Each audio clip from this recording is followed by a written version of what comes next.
Sir, di ba, nabasa ko na-discover kay ni Kuya Ipe? Yes. Okay. Prior to that, what were you doing po? Meron ako maliit na negosyo with my good friend, best friend, Talier.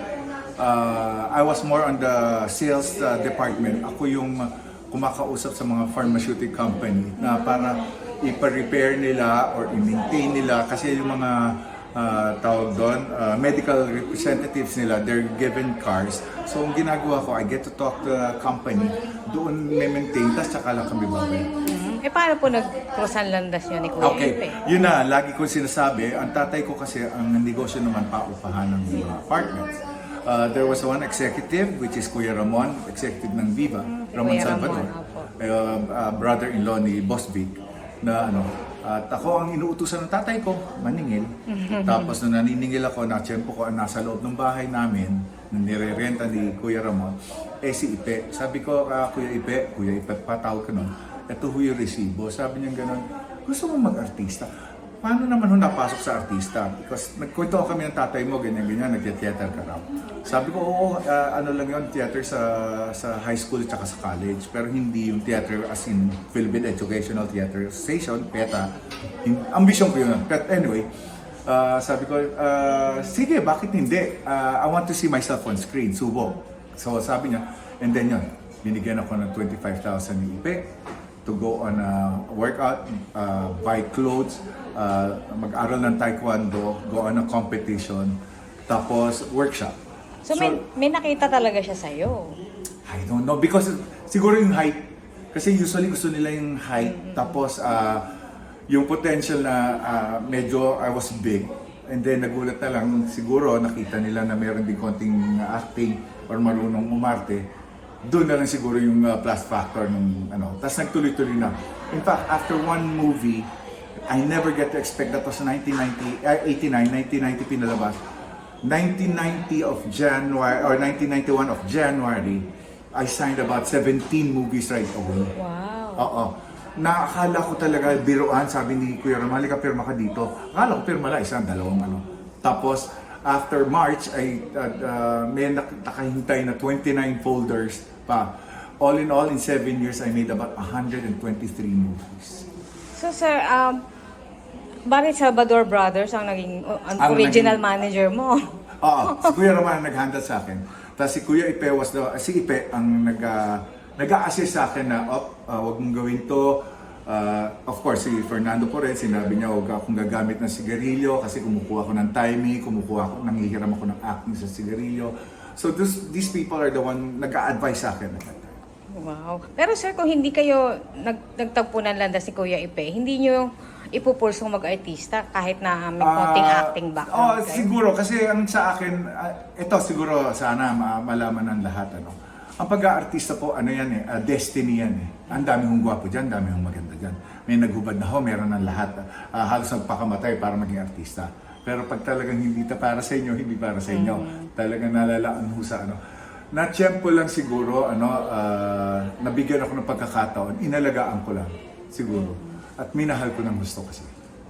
So sir, pinabayaan mo na yung business mo dati? Dahil busy ka na eh. No, clean-nose namin. Kasi nga, yung partner ko, pumunta rin ng Amerika, nag-migrate. Ako, kung hindi ako nag-artista, siguro nasa Amerika ako ngayon nagtatrabaho. Kasi yung sister ko, nandun na rin yan. Pero sir, no regrets sa mga naging... No regrets. Kasi, paano ba? Dito ka talaga dinala eh, no? At saka hindi, yung buhay ko siguro, hindi rin ganito compact or close to the Lord kung hindi ko nakita yung blessing. Kasi, all in all, lagi ko sinasabi, hindi to, it's a destiny na binigay ng Panginoon. Nagka-cancer ako at lahat, binalik pa rin ako. Kumbaga may mga iba nga talaga pag nag-stop, I stopped for about 8 years kasi nga nagkasakit ako and everything. Tapos nung bumalik ako, nagtuloy-tuloy na naman ulit. Sir, COVID survivor ka rin, di ba? No, cancer. Okay. Pancreatic cancer 2014. I think I have an interview with one of good reporters like Julius Babaw. In-announce ko nga doon na I was given 6 months, stage 4, 2014. And then I tried an alternative medicine. Tapos Dr. Tan, and it gave me the medicine to survive.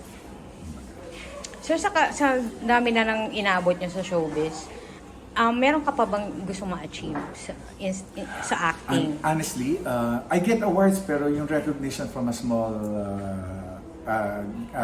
award-giving bodies. Pero siyempre, gusto ko magka-famas, gusto ko magka-ano. Ang isa pa is gusto ko sana ma-uplift ang yung salary ng isang bida at kontrabida. Kasi ang bida pagka binabayaran ng milyon, tapos fully paid pa. Ang kontrabida, babayaran nga sila not even close to half of that millions eh. Kumbaga, siguro nakakuha lang ng milyon na nakilala kong kontrabida and naging bida na rin, Eddie Garcia. Ngayon, binibigyan ng milyon ang kontrabida kasi dati silang bida na superstar. Tapos gagawin silang kontrabida. Milyon pa rin ang bayad. Pero kami na nag-umpisa sa kontrabida, cannot level to that salary. Hindi ko alam kung bakit. Sabi nila nakakalagari. Ngayon wala nang usong lagari. Lagari po is yung isang pelikula to another pelikula. Kaya sabi nila, hindi kayo naman pwede. Meron na kayo lagari dito sa kabilang production. Ngayon hindi na ho eh. Pagka isang movie ka lang, hindi ka na pwede lumagari. But, ang binabayaran milyon sa bida, tapos kami, it's even less than $500,000. Yung gano'n. Sana, yon gusto ko sana makita at sana mabigyan pansin na sana yung meron din maging batas na